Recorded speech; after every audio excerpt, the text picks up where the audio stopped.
Your dog just had a bath. Clean, soft, smelling like something you'd actually pay money for. You take them outside, 5 minutes, maybe less, and then there it is, the worst mud pit in the entire neighborhood. Before you can react, the shoulder drops, the roll begins, and your dog has the most satisfied look you've ever seen on a living creature. You're standing there, leash in hand, wondering what you did wrong. Here's what I want you to know. You didn't do anything wrong, and neither did your dog. That behavior, as disgusting as it looks, actually makes complete sense once you understand what's going on inside your dog's head. Today we're going to break that down, and by the end you'll have a real method to manage it without fighting your dog's instincts every single walk. To understand the mud, we have to start with the bath. 1. You and your dog don't agree on what clean means. This is the part that might be a little uncomfortable to hear. That shampoo you love? The one that smells like lavender and fresh linen? Your dog might genuinely hate it. Not because dogs are difficult, but because dogs and humans live in completely different sensory worlds. You navigate the world mostly through your eyes. Your dog navigates the world almost entirely through its nose. That's not a figure of speech. It's biology. A dog's sense of smell is estimated to be tens of thousands of times more sensitive than ours. So when you put a heavily scented shampoo on your dog, to you it smells clean. To your dog, it's overwhelming. Imagine someone attached a speaker to your body and blasted music directly into your ear. All day, everywhere you went. That's closer to how a strong artificial fragrance might register to a dog. But there's something even more important happening. That shampoo doesn't just smell strong. It covers up your dog's own natural scent, its individual biological signature. The smell that essentially says, "This is who I am." After a bath, that identity is gone, replaced by something artificial, something foreign. And that's why you'll often see dogs go a little wild right after a bath. They rub against furniture, they drag their face across the carpet, they act like they're trying to undo something. Because in a very real sense, they are. So when your dog steps outside and finds a patch of mud that smells absolutely terrible, to you, that's a disaster. To your dog, it might feel like finally coming back to itself, which means the mud pit may not be the problem. It may be the dog's emergency reset button. 2. The ancient instinct that never left. Your dog may live in your apartment, but part of its brain still carries an old wilderness instruction manual. Before dogs were sleeping on memory foam beds, before they had names and little ceramic food bowls, their ancestors were hunters, and hunting came with one serious problem. You smelled like a predator. Prey animals, deer, rabbits, smaller creatures, are not easy to fool. Their survival depends on detecting danger before it gets close. And if the wind carried a predator's scent forward, the hunt was over before it started. So wild canines developed a solution. They would roll in the smells around them, rotting organic matter, soil, strong environmental scents.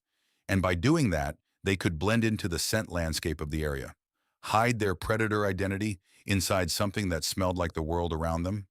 It worked like a biological camouflage, not visual, olfactory, an invisibility cloak made of stink.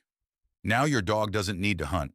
Its food comes in a bag, sometimes with added salmon oil and a treat on the side. But that ancient instruction is still written into the body, into the instinct, into the part of the brain that responds before thinking kicks in. So when your dog rolls in something awful, it's not being reckless. It's not ignoring you. It may be following a signal that's older than the relationship between dogs and humans. In evolutionary terms, the message may have been simple. If you smell more like the environment, you may be harder to detect. That's the reframe. Your dog isn't trying to get dirty. It may be trying to disappear. 3. Sometimes it's just really fun. Survival instinct is a big part of the story, but not all of it. Because sometimes your dog isn't rolling like a wolf preparing for a hunt. Sometimes it's rolling like it just found the best thing that has ever existed on Earth. And there's a completely separate reason for that. For dogs, smell is entertainment. We watch movies, we read, we listen to music, we scroll through our phones looking for something interesting. Dogs sniff. That mud pit that looks empty and disgusting to you? To your dog's nose, it's packed with information. Another dog walked here. A cat crossed this path earlier. Insects moved through the soil after the rain. Each of those things leaves a scent layer, and your dog can read all of them. It's like finding a news feed, a novel, and a puzzle all in the same place. So when your dog drops into that mud and starts wiggling its whole body around, its brain may genuinely be lighting up.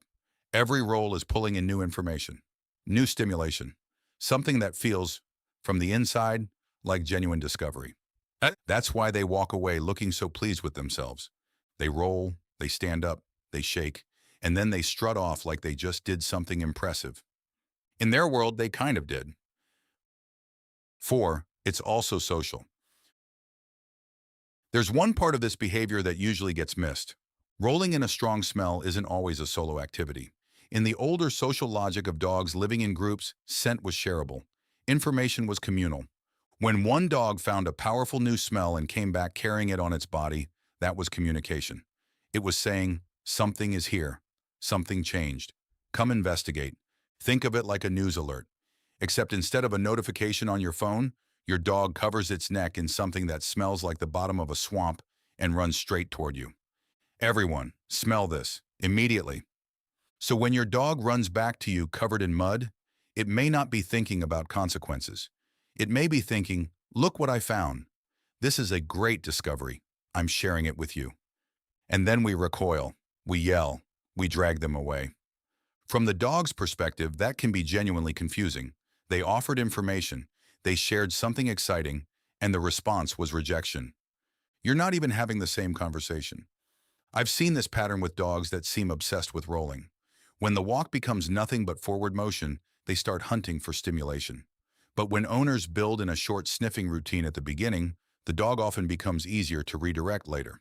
Not magically, not overnight, but noticeably. Why? Because the mud was never really the point. The point was scent, investigation, mental stimulation. Once that need got met in a better outlet, the mud lost some of its power. This is not just a fun fact, it changes the way you should respond. 5. The 3-2-1 scent management method. So what do you actually do about this? Understanding your dog is valuable, but coming home with a mud-covered animal 3 times a week is not a sustainable lifestyle. You need a practical method that works with your dog's instincts instead of constantly fighting against them. Here's what I call the 3-2-1 scent management method. 3 steps, simple to remember. It can be genuinely helpful when applied consistently. Step 3. Give 3 minutes of real sniffing at the start of every walk. Not a rushed sniff. Not a quick nose-to-the-ground moment before you pull them forward. 3 full minutes where your dog gets to stop, investigate, and gather information at its own pace. This matters because dogs that start a walk with an empty information tank are going to search harder for stimulation. They're going to be more reactive to every interesting smell they pass. But a dog that's already had a proper sniffing session is calmer, more satisfied, easier to redirect when something interesting appears later. Think of it like this. If you haven't eaten all day, the smell of food is overwhelming. If you just had a meal, you can walk past a restaurant without stopping. Your dog's relationship with scent works similarly. Start the walk right. Let them read the morning news. It changes everything that follows. Step 2. Watch for the shoulder drop. This is the most important skill in this entire method. Most dogs don't go from walking calmly to full mud roll without warning. There's a sequence. Learn to read it. First, the nose locks onto something. The sniffing gets deeper and slower. The body stills. Then, there it is. One shoulder begins to dip toward the ground. That shoulder dip is the moment. That's your window. Once the shoulder hits the ground, you're too late. The roll has started. So the rule is this. Don't interrupt the sniffing. Interrupt the drop. When your dog is just investigating with its nose, stay calm. Let it work. Don't pull it away from every interesting smell. That teaches your dog that curiosity is unsafe and it erodes trust. But the moment you see that shoulder begin to lower, use a clear, consistent cue. Let's go. Leave it. Whatever phrase your dog already knows, sharp, calm, immediate, the timing is everything. You're not punishing your dog for being curious. You're interrupting the physical movement before it completes. That distinction matters, both for your dog's learning and for your relationship. Step 1. Pay immediately when they turn away. This is the step most people skip, and it's the most important one. When your dog chooses to turn away from that mud, reward them. Right then. Not at the end of the walk, not back home, in that exact moment, and not with something ordinary. Use something your dog considers genuinely high value. Chicken, cheese, freeze-dried meat, whatever makes their eyes go wide. Why? Because you are competing with a powerful instinct-level reward. That mud is exciting. Your redirection has to mean something. What you're doing is teaching a new equation. Turning away from the stink gets me something even better. Over time, that equation rewires the pattern. Your dog still gets to sniff, still gets to explore, still gets to be a dog. But it also learns that rolling isn't the only way to satisfy that urge, and that listening to you comes with its own reward. That's the goal. Not control through fear, guidance through trust. But if the rolling is sudden, obsessive, or paired with itching, skin irritation, or distress, don't treat it as just a training issue. Check with a vet or a qualified trainer. The most interesting part of living with a dog is this. You are sharing your life with a completely different species. You see the world through your eyes. Your dog reads the world through its nose. You see a mud pit. Your dog might see identity, information, and safety all in one place. You smell something revolting. Your dog might be experiencing something closer to discovery. That doesn't mean every mud roll should go unchallenged. Your car seats deserve peace. Your floors deserve a chance. But it does mean the behavior deserves understanding before it gets a correction. Mud washes off. Bad smells can be shampooed away. But if your dog learns that its natural instincts consistently make you angry, that trust takes much longer to rebuild.